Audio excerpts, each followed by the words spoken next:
Hello everyone, good morning সবাইকে। তো ঘুম থেকে উঠেই দেখি একটা পার্সেল এসছে। তো পার্সেলটা ছিল আমার মেয়ের ছোটো একটা সাইকেল। তো অর্ডার করার পর থেকে খুব এক্সাইটেড ছিলাম যে কেমন আসবে, ভয়ও করছিল।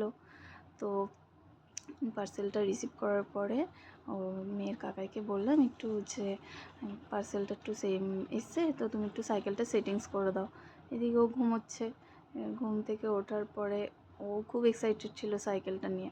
ঘুম থেকে ওঠার পরে দেখো রিয়াকশানটা কি। তাকাও তাকাও, আমার দিকে তাকাও। পছন্দ? তাই? ভালো লেগেছে? ওমা, তোমার সাইকেলটা ভালো লেগেছে? হ্যাঁ, শোনো শোনো, তোমার সাইকেলটা ভালো লেগেছে? তাই? ভালো, পছন্দ? ও, তাহলে দিদুনকে থ্যাংক ইউ বলো। থ্যাংক ইউ বলো। সুন্দর। ও, টাটা। দেখেছো তো কতটা খুশি হয়েছে। আর এই সাইকেলের কোয়ালিটিটাও খুব ভালো ছিল। আর এটা হলো ওর পুজোর গিফট, ওর দিদুনের তরফ থেকে। আর আমি কতবার নামতে বলছি, ও নামবেই না সাইকেলটা থেকে। ওকে, আজকের মতো এই ভিডিওটা এই পর্যন্তই। টাটা।